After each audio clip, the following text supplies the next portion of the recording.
everyone, today I want to share with you a quick video tutorial I've got on making this little card keeping box that I've got here. Basically I've used this one to hold some cards that I've made using a One Sheet Wonder design, and this is using the new Sycamore Street DSP that we get for free. Basically it's just a little box that I've made to hold, it holds 8 cards and it holds Australian standard cards, girls, so it'll hold the American ones as well, but it'll just be a little bit bigger than yours. Basically I've just got 12 little cards in there. All the pictures of these cards will be on my blog that you can have a look at, but basically 8 cards and envelopes fit easily into this little card keeping box, and it's got a little closure on the back.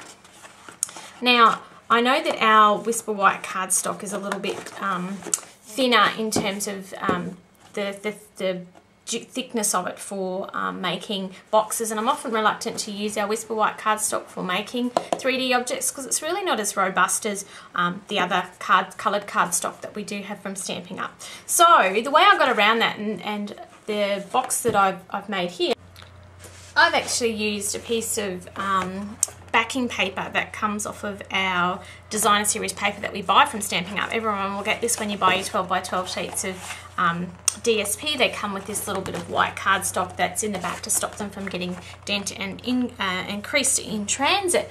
But this white cardstock is actually a fantastic thickness to make boxes out of, and you can decorate it up, and that's what I've used to create my card box. So let me show you how I went about doing that. Basically these come 12 by 12, so no need to cut them down or do anything with. Now what I do make sure I do is that they've always got a little printed section down the bottom which tells you what paper it is. I always make sure this is the inside of my box, obviously, and you want to make sure that it kind of is well hidden in your box, and I'll actually show you where mine is hidden. If I can, all the way down in the bottom there, you'll see that very bottom flap has the description down in there.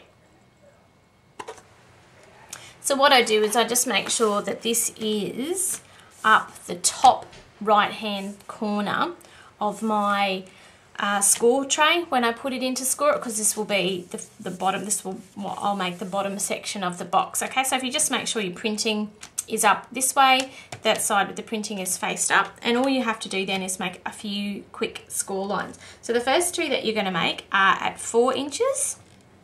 And sorry guys, I didn't mention, but I hope you can see I've got the diagonal score plate in here. You need the diagonal score plate to make this one. So at 4 inches, you're going to score it all the way through, and you're going to score it again at 6 inches.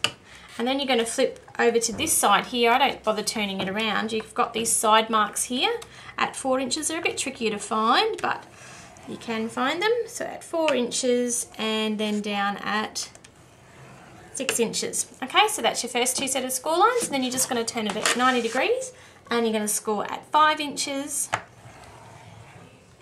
and at 7 inches.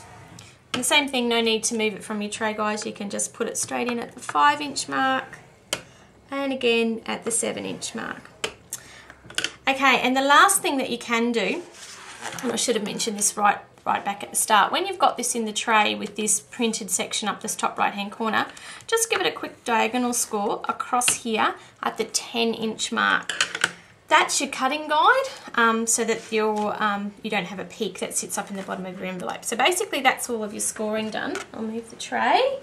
And what you're going to do now, guys, is get a pair of scissors. So I'll cut that one off first, that 10 inch one that we've just made. Diagonal line. So we just cut that off like that.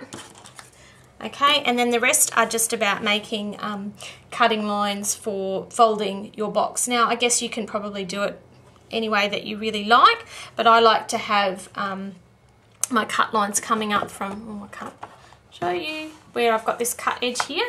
I like to cut up here along that score line. Trying to watch you do it at the same time, and along that second score line there, and over this side.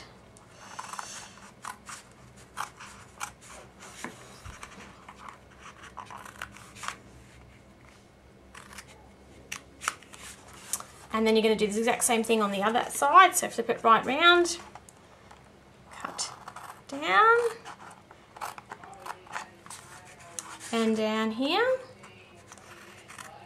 Now what I would also tell you at this stage, now you're going to cut, so you only need to cut those first 2 big lines, because what you're going to do, it's because this is the top of your box, you're actually going to remove this whole top triangle on that side, and on this one you're just going to remove the little triangle down the bottom here. So you're taking a little triangle from that side and removing the big piece on that side, and do the same on the opposite. So removing the top big triangle and the bottom little triangle, like that.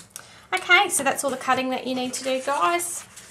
So you've got, this is your bottom panel that with the 10-inch diagonal line cut off, some tabs at the bottom, those little tiny triangles cut out, and then the big triangles cut out from the top.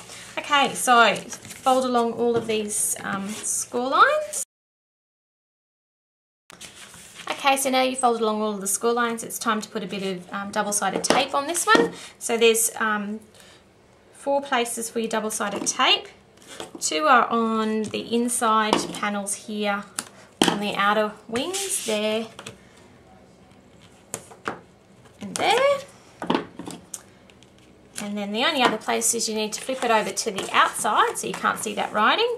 And then you want to put, well, I like to put a fair bit of double-sided adhesive on these little tabs here at the bottom. The reason being that, you know, of course you're going to get all of your cards in there, and this is the bit that's going to be taking all the pressure. So you want to make sure that it's adhered down good, because you don't want the bottom falling out of your box. So you just want to put at least 3, if not 4 bits of double-sided tape. So then all that's left to do now is take off these double-sided backing pieces. You can do both tabs like this.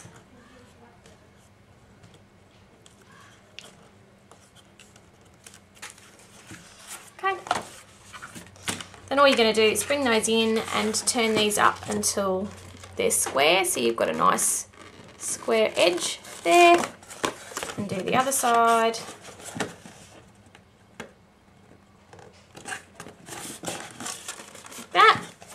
And then you're just going to fold the inner bit up in like that, and then these 2 side panels will, they sort of just touch in the center. So let me show you what that looks like.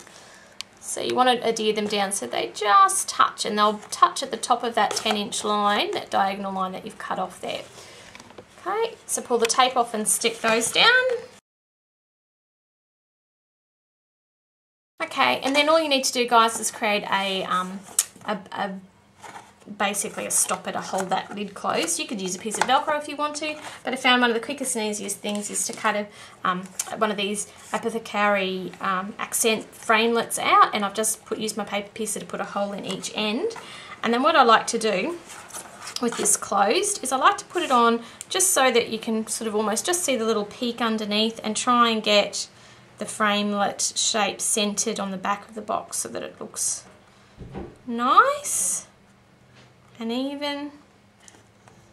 And then I just use pencil to mark those holes, paper piercing, and then just don't stab yourself, but use a paper piercer to pop holes there, and it'll be through a couple of thicknesses of cardstock, so just be careful.